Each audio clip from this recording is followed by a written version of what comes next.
Well, hello, everybody. How's it going? This is Paris Procopis. Welcome to a late night edition of the Paris Procopis Show, kind of a special edition. I apologize for being so late, having some trouble. I have not done a Paris Procopis show in a while, so I almost forgot how to set everything up and do all that. It's been an interesting couple of months here. The Paris Procopis show has not been live for a while, and this will be actually a very short show. I think my intro will be a lot longer than actually the actual show. I hope you guys can hear me okay and everything like that, but I wanted to talk a little bit about this wonderful, interesting news that we got today from Kevin Nicholson. Kevin Nicholson has made the decision to withdraw from the race for governor, and I think it was probably his best option. It's his only option, really, unless he goes majorly negative against Michaels, against Cleefish, and stuff like that. And I don't know that he has the financials to do that. Plus, I don't think it's his style, to be honest with you. I don't think he's that negative of a campaigner. I wanted to take a moment to just personally thank him. It's hard getting into a race, going up against the establishment, as it were, and he was clearly the anti-establishment candidate, and I think that he found his lane, and that's where he kind of stayed. Ultimately, I think it's going to serve him well by withdrawing. Because a lot of people say, he's a Marine, he's not going to quit. Well, sometimes Marines have to know when to retreat, regroup, and everything like that. And I think his political life will live to fight another day. I think he's not done in Wisconsin politics. I hope he does continue. He has a lot to offer. We'll see what he ultimately does. He may just go off and go on in his family and make some real money. He was making really good money doing what he was doing in the business world as a business consultant and what have you. I don't know. I don't know ultimately what his future holds. I think right now he just wants to spend some time with his family, and it's been one of those things. So I want to personally say thank you to Kevin Nicholson for taking it to the people, giving them another option when basically Rebecca Cleefish got into the race. There was some internal polling by her. It had her like 79% or something, 69%.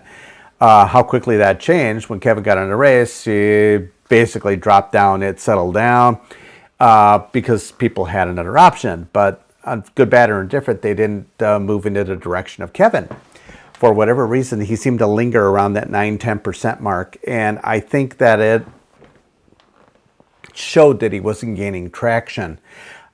I don't know why. He was a good candidate. And there was a lot of people frustrated with the establishment. He thinks that there were some nefarious things going on during the election. He can't say, he's not said whether or not Trump was cheated out of an election. We don't know that for a fact.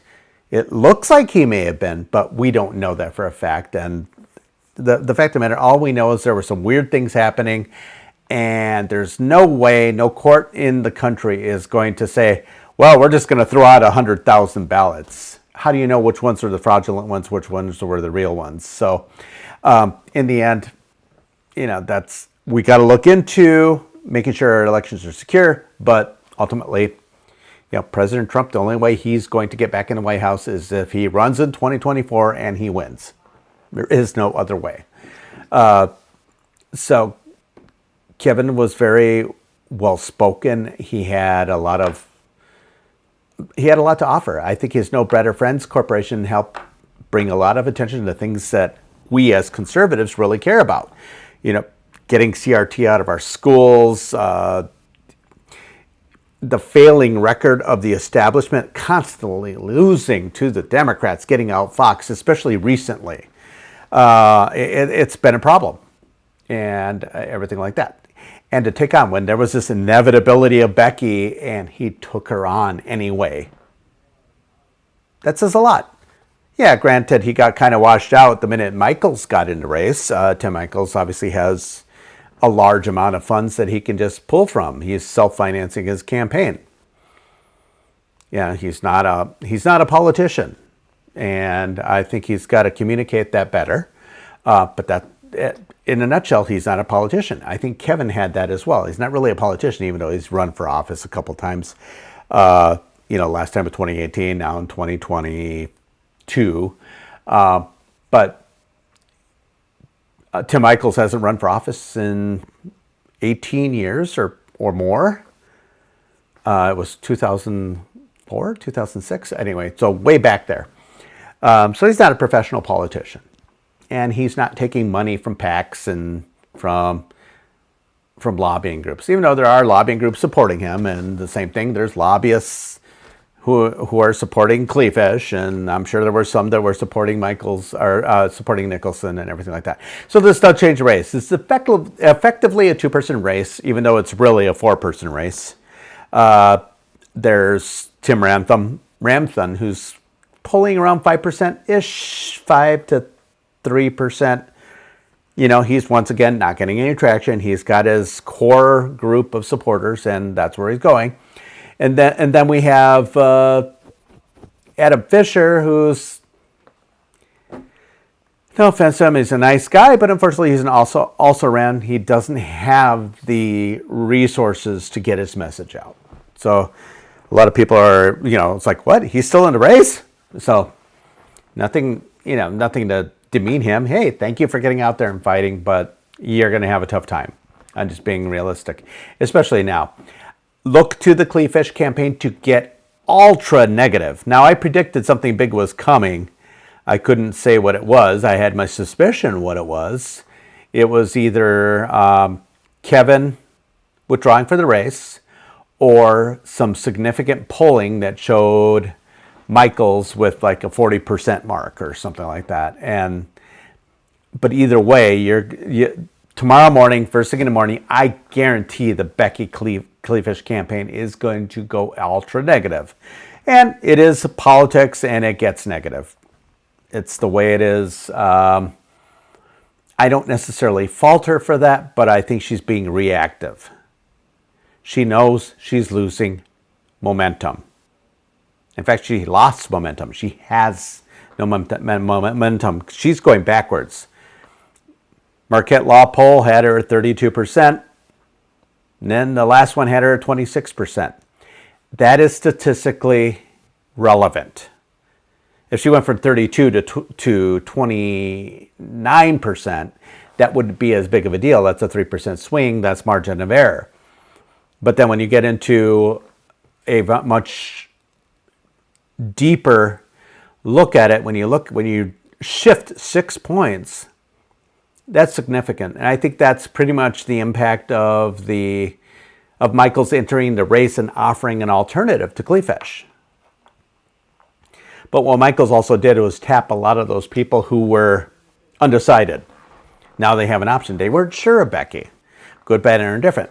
And I've been very, very hard on Becky because I'm telling the truth about her.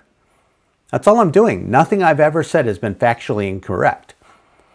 Some things may be subject to interpretation as to whether or not it's bad or good or irrelevant, but it's still there. Calling her campaign out on its hypocrisy. It's, saying that she's against the snakes and weasels in Madison, but then she goes out and hangs with the snakes and weasels in Madison. In fact, has fundraisers put on by them. And then has the Washington, D.C. snakes and weasels join in. And that's the type of stuff that I've been calling her out on. And the fact of the matter is her campaign is the B team.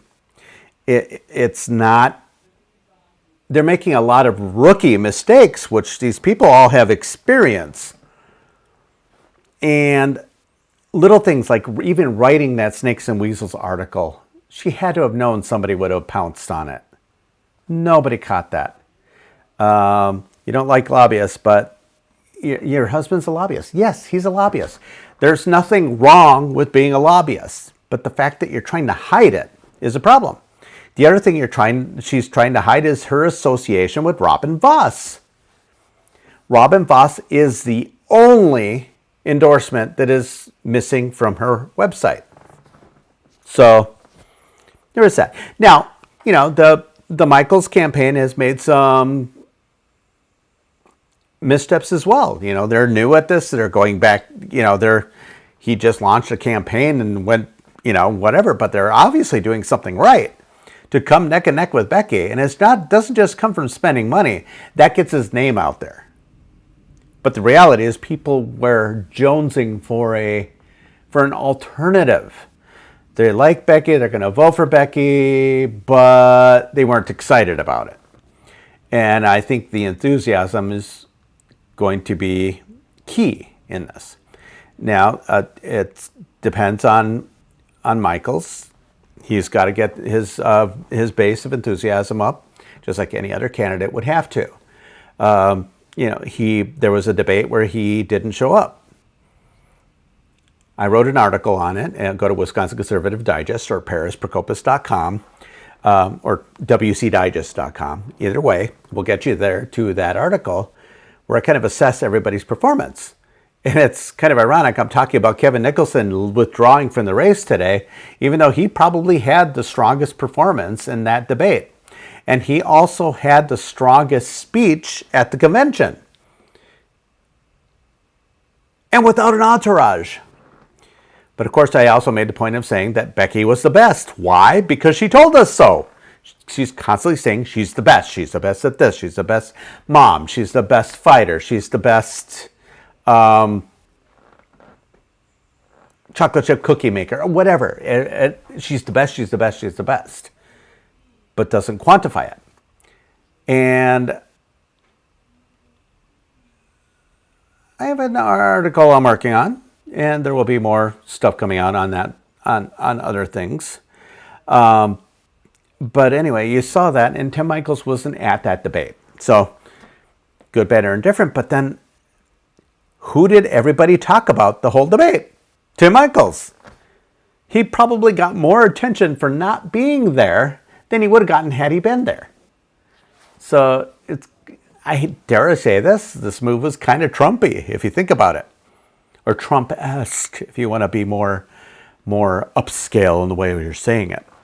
So I think it was, but the fact of the matter is, he's not there. He wasn't there. It doesn't matter. Now Nicholson is out of the race, and there's going to be debates. There's one at Marquette University sometime in July, a few weeks from now. And there's going to be another one done by Dan O'Donnell. And there's a lot of opportunities to debate. It's coming. Don't worry. He will debate. And he needs to. He needs to answer tough questions. He needs to be able to show that he can handle questions from the establishment and from Becky and from her apologists and supporters, because if he can't handle those questions, he's not going to be able to handle the questions from the Democrats, because the Democrats are going to get aggressive. They're going to be out to destroy the guy. And the same thing, Becky's also got to show that she can handle tough questions from other people. And I think she's kind of shocked because she wasn't expecting to get all this tough questioning. She was probably getting ready to prepare for the Democrats because she thought she was a shoo-in. She wouldn't have to earn the nomination. And I think it's important that she has to earn it if she does get it. But I'm obviously not supporting Becky in this endeavor. I will support the winner no matter what. Whether it's Rantham, Fisher, Michaels, or Kleefisch, I will support them. Because nothing justifies allowing Tony Evers.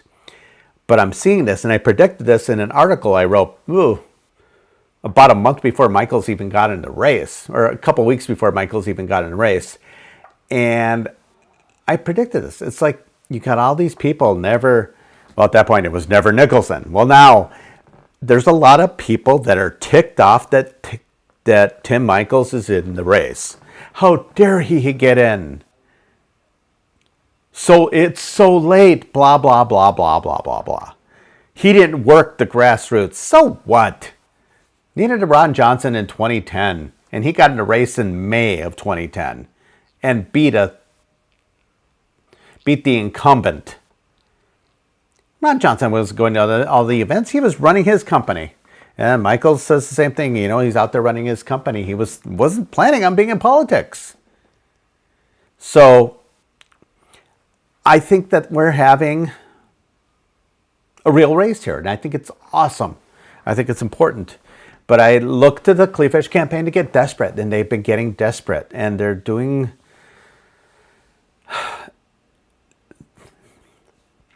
They were expecting to be the shoo-in.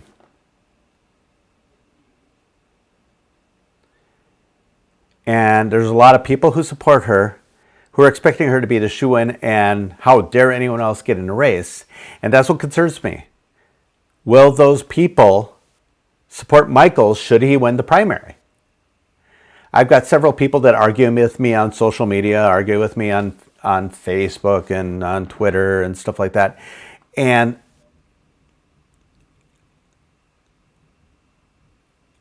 I ask them that question. I'll say straight out, I will vote for Becky Kleefisch. Even though I'm not voting for her in the primary at this point, I'll vote for Kleefisch in the general election. Absolutely nothing justifies Tony Evers. I still can't get most Kleefisch supporters that I know, and I say most, there are a few, I still can't get most Kleefisch supporters to say they will vote for Tim Michaels if he is the nominee, because they agree that another 4 years of Tony Evers is unjustifiable. So that concerns me. There's going to be a lot of Becky people that are butthurt if and when she loses the election. I see a majority of Michaels supporters and Nicholson supporters and Rantham supporters. Well, not so much Rantham supporters. Yeah, he's got kind of a very small base, and they're probably not going to vote for anyone else but Rantham. And I don't like that. I hope they think outside the box, but we'll see. But there's such a small number of them, it's not all that relevant. But it could be. You never know. But I see Michaels, Nicholson, and all those supporters saying, yeah, we'll vote for Becky if she wins. It's the right thing to do. Now, there is also an anomaly, and I wasn't prepared to talk about her tonight, but there is a third-party candidate running who is a conservative, who's running in the lane of anti-vax and all that stuff. I don't know what impact she's going to have.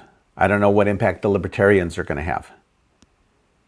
There are people that are trying to paint Michaels as establishment, and the lobbyists all love him. And then there's people that paint Becky as establishment, and the lobbyists all love her. Yeah, Tim is saying he's an outsider because he's not been a politician. Becky, by definition, is an insider because she was lieutenant governor for 8 years. Sorry, it is what it is. She ran as an outsider in 2010 and beat the establishment and won. I don't think the dynamics are the same this time around. But we do have options, and we have one less option now. So it's between Rebecca Kleefisch and Tim Michaels. There you have it. Once again, I think Kevin was a good candidate. I like his backstory. I did not have a problem with the fact that he used to be a Democrat. That's why we're in this fight. But you get some people, oh, he was busy voting Democrat 10 years ago, blah, blah, blah, blah, blah. You get some people, some of the sycophants out there that think that Kleefisch walks on water, and she doesn't. She's got a lot of faults. And I do have to, it begs the question. So when you talk about the good things that happened during the Walker Kleefisch administration, oh yes, Becky was involved with that. But if you talk about anything bad, I find it. The interesting response was, oh, she's lieutenant governor. What was she supposed to do? She wasn't the governor.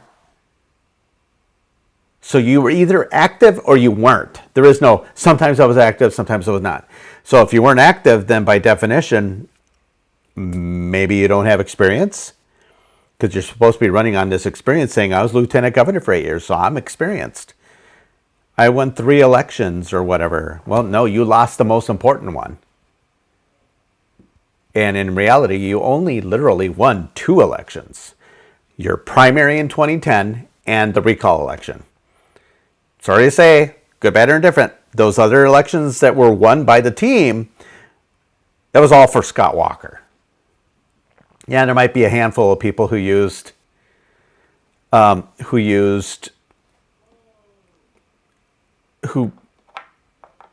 were in it because of Becky. I get that. You know, there's a lot of people that voted for John McCain simply because they liked Sarah Palin. I don't know what impact that is. Yeah, Tim Michels has never won an election, but maybe that's the beautiful part about it. He's not been an elected official. Donald Trump was never an elected official. These people can think outside the box. And Becky can talk about all this experience that she has, quote unquote, but she can't say she's actually initiated or signed or voted on any legislation whatsoever. She never has, ever. There's only one person who's done that, and that's Tim Ramthun. He's literally the only one in the entire race who's actually voted on something,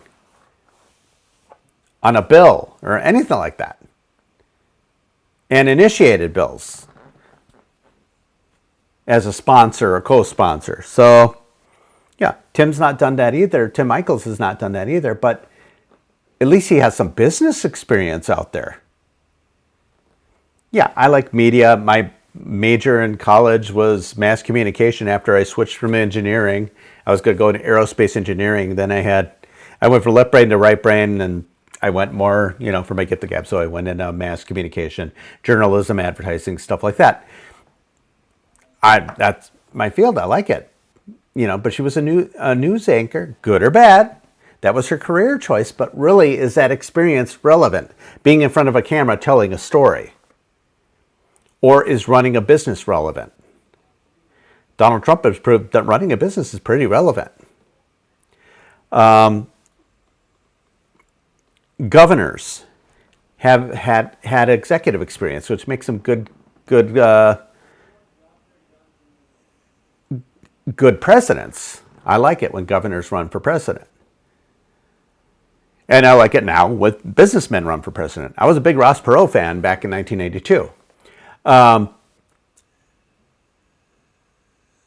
you look at Scott Walker. Scott Walker was successful because he actually ran the Milwaukee County. So he had that leadership experience. Rebecca maybe has run her lieutenant governor's office. So we'll see. And that's a concern. I'm not saying she'd be a bad governor. We don't know. She doesn't have a voting record. Gosh, my hair looks bad tonight. I was out walking the dog in the rain, got all wet. So, but that's what you do. It's rough. Rough. I love it. Well, on that note, I'm going to get going. This was going to be a short one. And please, guys, the Paris Procopis Show, I'm actually working on a new logo and some other things. Go to parisprocopis.com. Check out my articles. And there's more to come. Sometimes I do write some op-eds for Wisconsin Right Now as well. And I am continuing to do that as well. So, but please follow me.